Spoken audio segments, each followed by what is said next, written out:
మనందరి ఇళ్లల్లో తులసో పుదీనానో ఏదో ఒక మూలిక ముక్క ఉంటుంది కదా. మరి దాన్ని ఎంతవరకు వాడొచ్చో ఎప్పుడైనా ఆలోచించారా? ఈరోజు మనం ఇంట్లో పెంచుకునే ఈ మూలికలను సురక్షితంగా సరైన పద్ధతిలో ఎలా వాడాలో తెలుసుకుందాం. మన తెలంగాణలో, అది హైదరాబాదైనా వరంగలైనా, చాలామంది ఇప్పుడు ఇంట్లోనే మొక్కలు పెంచుకుంటున్నారు. మంచి విషయమే. కాని ఓ ముఖ్యమైన ప్రశ్న: ఈ మొక్కల వల్ల ఆరోగ్యం అంటున్నాం సరే, మరి వాటిని మనం సురక్షితంగా వాడుతున్నామా లేదా? అక్కడే మనలో చాలామందికి ఒక చిన్న కన్ఫ్యూజన్ వస్తుంది.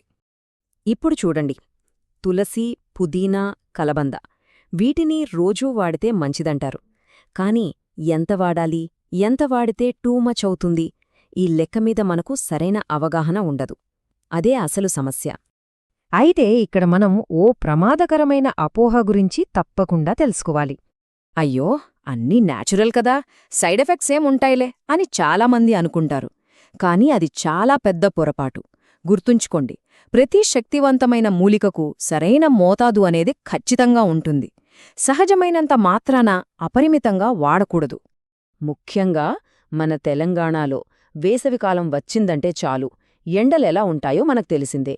ఆ 40 డిగ్రీల వేడికి మన శరీరం అప్పటికే చాలా అలసిపోయి ఉంటుంది.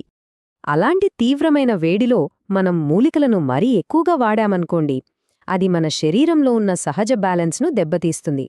ఆరోగ్యం మాట అటుంచి ఎసిడిటీ, డీహైడ్రేషన్ లాంటి కొత్త సమస్యలు వచ్చిపడతాయి.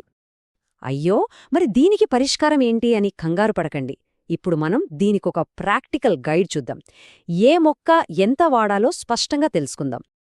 సరే, ఇక్కడ చూడండి, మన ఇళ్లల్లో సాధారణంగా ఉండే కొన్ని మొక్కలకు సురక్షితమైన మోతాదు ఇది. ఉదాహరణకు తులసి ఆకులు రోజు 3-5, అంతకు మించి వద్దు. కలబందైతే 1-2 అంగుళాల ముక్క. పుదీనా అయితే 5-7 ఆకులు. ఇది ఒక బేసిక్ గైడ్లైన్ అన్నమాట. అయితే ఈ గైడ్లైన్స్ అందరికీ ఒకేలా వర్తించవు. ఇక్కడే ఇంకో ముఖ్యమైన విషయముంది. మన వాతావరణం, మన వయస్సు, ఇంకా మన శరీర తత్వం, వీటిని కూడా పరిగణనలోకి తీసుకోవాలి. మనలో కొందరిది వేడి శరీరమంటారు. వాళ్లకు త్వరగా చెమటలు పడతాయి, అసిడిటీ వస్తుంది. మరికొందరిది చల్లని శరీరం. వీళ్లకు జలుబు, అజీర్తి సమస్యలు ఎక్కువ. సో మీ శరీర తత్వాన్ని బట్టి ఈ మూలికల మోతాదును కొంచెం అటూ ఇటూ సర్దుబాటు చేసుకోవాలి. ఇక వయస్సు విషయానికొస్తే ఇది చాలా ముఖ్యం. పెద్దవాళ్లు వాడే మోతాదులో పిల్లలకు సగం మాత్రమే ఇవ్వాలి. అలాగే 50 ఏళ్లు దాటినవారు కూడా తక్కువ మోతాదుతో మొదలుపెట్టి వాళ్ల శరీరానికి ఎలా సరిపోతోందో చూసుకుని సర్దుబాటు చేసుకోవడం ఉత్తమం. ఓకే, డోసేజ్ గురించి తెలుసుకున్నాం కదా.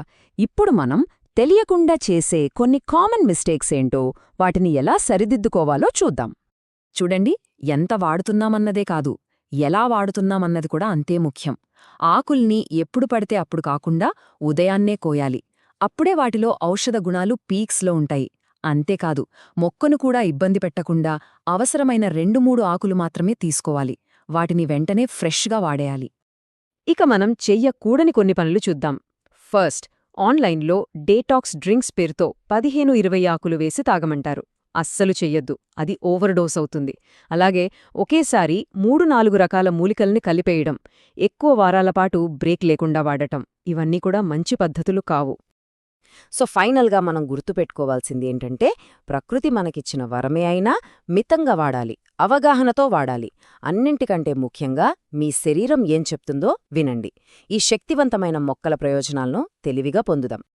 వ్యవసాయం, ఇంటి తోటపని, ఇంకా ఆరోగ్యం గురించి ఇలాంటి మరిన్ని ప్రాక్టికల్ టిప్స్ కోసం మా ఛానల్స్ని ఫాలో అవ్వండి.